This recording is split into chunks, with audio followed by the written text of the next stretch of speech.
दोस्तों नमस्कार।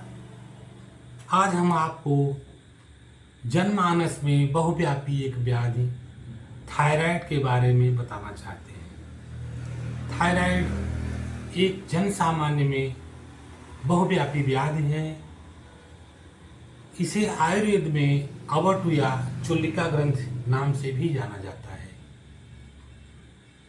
यह ग्रीवा के श्वास पथ के ऊर्ध्व भाग के ग्रीवा कशेरुका के ठीक सामने स्थित होती है। इसके दो खंड होते हैं जो शंख के आकार के होते हैं। इस ग्रंथि का वजन लगभग 20 से 30 ग्राम तक होता है, जो स्त्रियों में थोड़ा पुरुषों की तुलना में बड़ा होता है। जब महिलाओं को मासिक स्राव का समय या गर्भावस्था होती है तो यह कुछ ज्यादा बड़ी हो जाती है। इस थायराइड ग्रंथि के जो स्राव उत्पन्न होता है वह दो प्रकार का होता है, एक T3, दूसरा T4। T3 हार्मोन्स को जब हम लैब में टेस्ट कराते हैं तो यदि हमें थायराइड रोग होता है तो T4 की तुलना में T3 ज़्यादा बड़ा पाया जाता है। हम लोग इसे थायरॉक्सिन, T4 को थायरॉक्सिन तथा T3 को ट्राईआइडोथायरोनिन नाम से जाना जाता है। शरीर पर इस हार्मोन्स का क्या कार्य होता है, आइए आज हम इस पर विचार करते हैं। यह हार्मोन्स शरीर के विकास के लिए बहुत ही जिम्मेदार माना जाता है। इससे शरीर का चयापचय अर्थात मेटाबॉलिक रेट का नियमन होता है। यदि यह चयापचय क्रिया ज़्यादा होती है तो शरीर में गर्मी ज़्यादा उत्पन्न होती है। इससे कोलेस्ट्रॉल का निर्माण और विघटन ठीक ढंग से होता है। आंत्र के द्वारा रक्तगत शर्करा के अवशोषण को भी यह नियंत्रित करता है। यह शरीर के कैल्शियम को विकसित करता है। यह शरीर से कैल्शियम को निष्कासित करता है। यदि इसकी मात्रा ज़्यादा हो जाती है तो अस्थिस्राव की स्थिति में अस्थियों का क्षय हो जाता है। यदि यह हार्मोन्स शरीर में ज़्यादा हो जाता है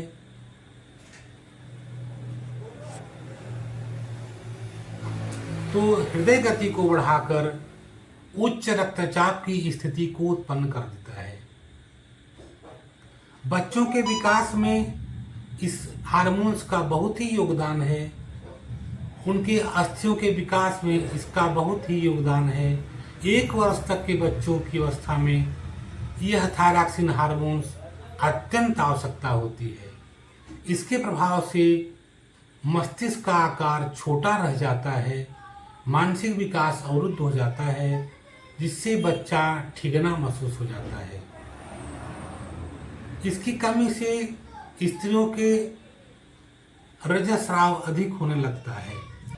यह 2 प्रकार का होता है, एक हाइपरथायरॉयडिज्म, दूसरा हाइपोथायरॉयडिज्म।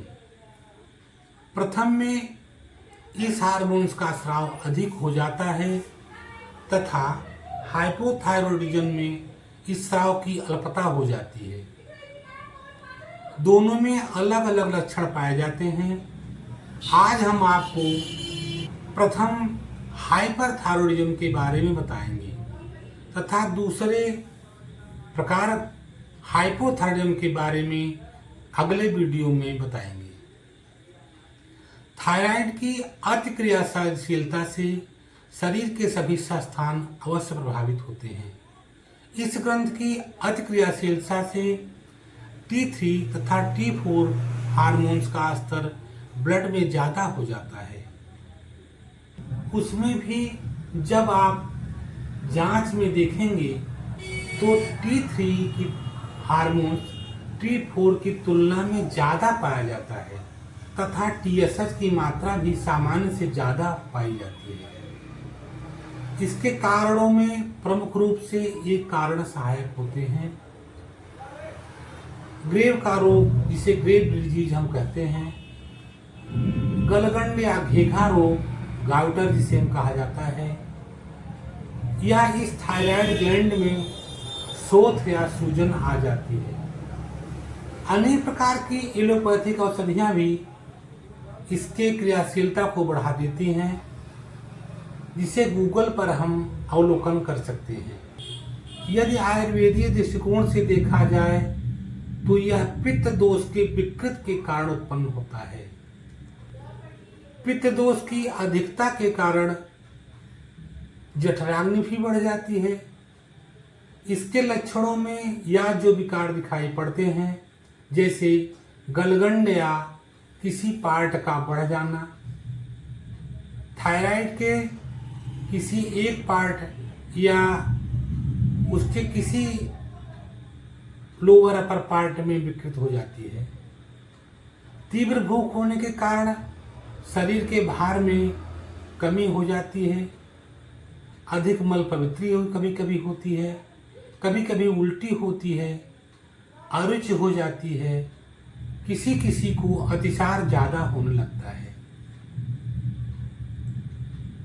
यदि हम हृदय विकारों की बात करें तो हृदय की धड़कन बढ़ जाती है, जिसके कारण उच्च रक्तचाप जैसी स्थिति उत्पन्न हो जाती है। थोड़ा सा भी काम करने पे श्वास फूलने लगता है, कभी कभी हृदय में दर्द होता है, तमक श्वास जैसी स्थिति कभी कभी इसके कारण उत्पन्न हो जाती है। घबराहट, चिड़चिड़ापन, ज्यादा भावुकता, उन्माद, मांसगत कमजोरी, कभी कभी शरीर में लकवा जैसी स्थिति उत्पन्न हो जाती है। पसीना का अधिक आना, बिना कारण ही खुजली का होना, हथेली में त्वचा विकार जैसे यहाँ हो जाते हैं, टेस्ट करने पे बैक्टीरिया नहीं पाए जाते, शरीर पर चकत्ते उत्पन्न होने लगते हैं। यह स्थिति थायराइड के अत्यधिक स्राव से उत्पन्न हो जाती है। कभी कभी यह भी देखा गया कि थायराइड के अधिक स्राव से सिर के बाल गोलाई में जगह जगह उड़ जाते हैं। अंगुलियों के अग्रभाग जैसे ये पार्ट हैं, ये मोटे मोटे फूले फूले से होने लगते हैं। स्त्रियों में रजोनाश अर्थात मासिक स्राव बंद हो जाता है या मासिक स्राव बहुत कम होने लगता है। संभोग में इच्छा का अभाव अर्थात काम शीतलता उत्पन्न हो जाती है या कभी कभी नपुंसकता जैसी स्थिति उत्पन्न हो जाती है। कुछ पुरुषों में इसके कारण स्त्रियों जैसे स्तनों का विकास होने लगता है। अन्य लक्षणों में जल्दी ही थकावट आ जाती है, प्यास ज्यादा लगती है, इत्यादि लक्षण उत्पन्न होने लगते हैं। अब हम आपको इसकी चिकित्सा के बारे में बात करें। थायराइड ग्रंथि का स्राव थायरॉक्सिन हार्मोन्स है, जिसका मुख्य घटक आयोडीन है, जो टायरोसिन नामक इम्यूनो एसिड से मिलकर थायरॉक्सिन नामक हार्मोन्स का निर्माण करता है। आयोडीन कमी हो जाए या आंत्र या ग्रहणी की दुर्बलता से आयोडीन का पर्याप्त शोषण शरीर में न हो तो ये स्थिति का प्रादुर्भाव होता है। ये स्राव लक्षण आने लगते हैं। इसकी चिकित्सा में पित्त शामक विरेचन देना चाहिए, जिससे कि पित्त शमित हो जाए और पित्त विरेचन हो जाने से संतुलित हो जाता है, सौम्य हो जाता है। गाजर, चुकंदर, अंकुरित अनाज के सेवन करने से या पालक के सेवन करने से, जिसमें प्रचुर मात्रा में आयोडीन पाया जाता है, उसके सेवन करने से ये हमारे शरीर में संतुलित रूप से रहता है। सामान्य उपचार में अविपत्तिकर चूर्ण का सेवन 2 से 3 ग्राम गर्म जल या सामान्य जल से करें, सुबह शाम लें। इससे तीव्र विरेचन तो नहीं होता, परंतु सौम्य विरेचन होकर पित्त का स्राव हो जाता है।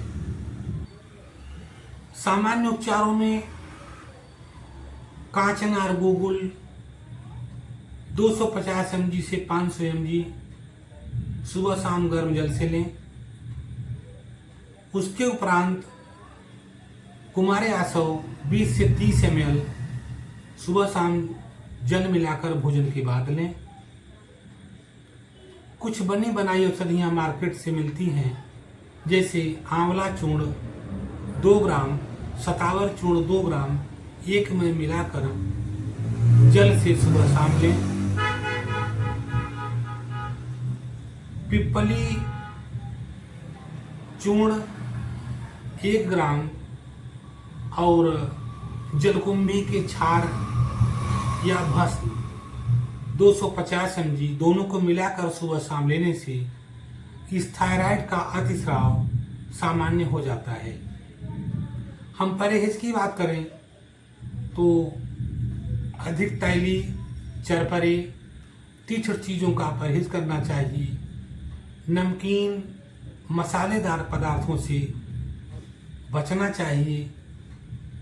मधुर, मेध्य तथा सौम्य चीज़ों का सेवन करना चाहिए। आप हमारे इस चैनल वैद्य के मिश्रा आयुर्वेदाचार्य को जरूर सब्सक्राइब कर लें, जिससे हमारा वीडियो आप तक सुगमता से पहुंचता रहे। धन्यवाद।